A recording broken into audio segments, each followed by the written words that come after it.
Een Engelse lord, Sir John Whiteacre, heeft onlangs zijn landgoed opengesteld en wel uitsluitend voor verliefden.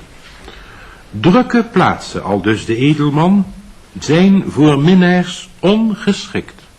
En hij voegt eraan toe, vroeger toen ik zelf nog op vrijersvoeten ging, verkoos ook ik eenzame paadjes. Laten wij beginnen, dames en heren, met deze lord een engel van een man te noemen. Weinig mensen, behalve dan verliefden zelf, nemen het verliefd zijn au serieus.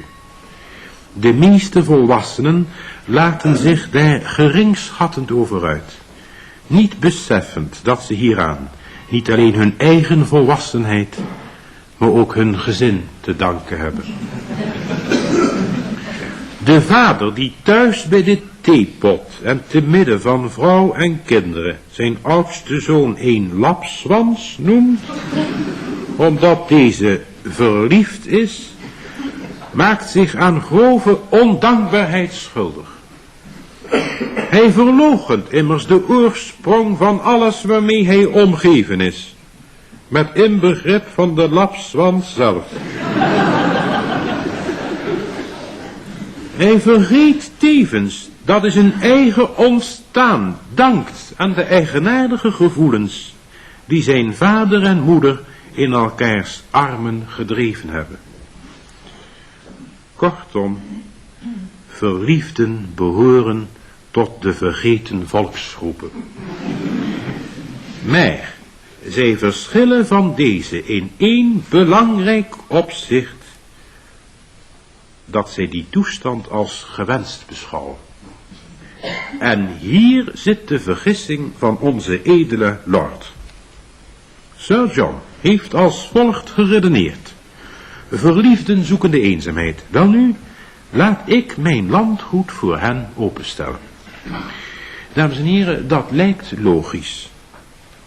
Maar logica staat met amor op gespannen voet.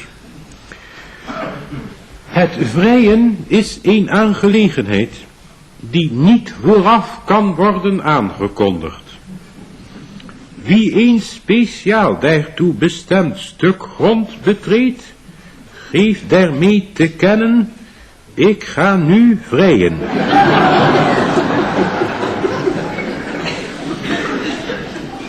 Hij ontneemt aan deze schitterende bezigheid het element van improvisatie.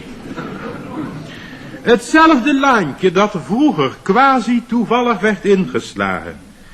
Datzelfde bankje dat zich bij verrassing om een bocht vertoonde, ze krijgen nu iets nadrukkelijks. In het betreden van dit park zit nu iets gênants. De illusie der argeloosheid is verstoord. Men mag namelijk wel vermoeden dat het die kant zal opgaan. Men mag desnoods bijna zeker zijn dat het geluk achter de volgende kromming verborgen ligt.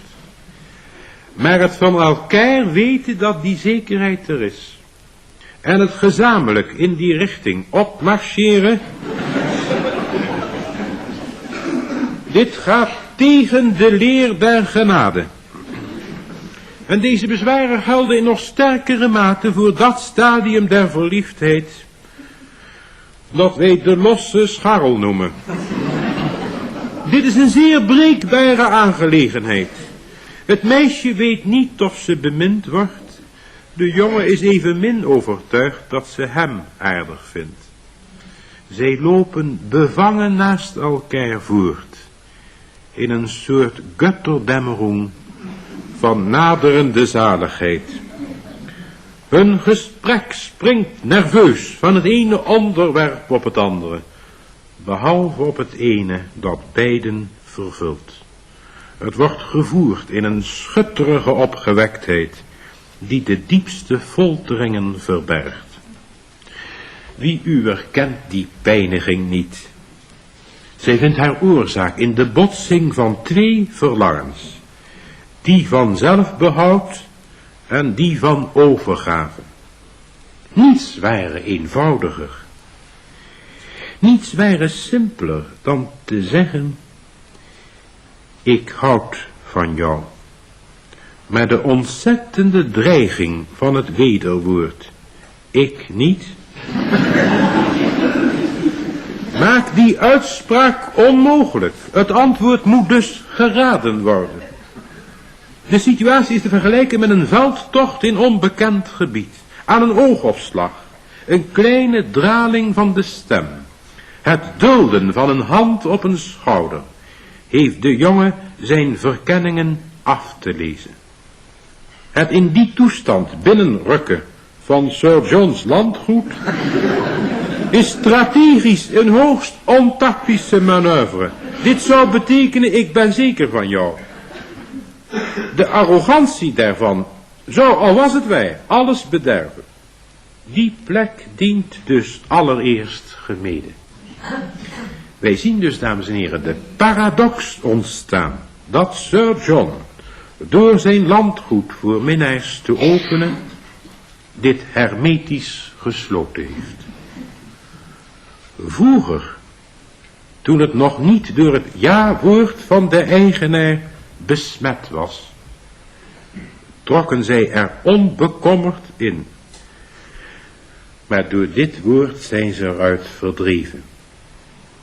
Sir John is inderdaad een engel van een man, maar hij staat aan de ingang van zijn paradijs met het tweesnijdend zwaard van ja en nee. Het zal er van nu af stil zijn.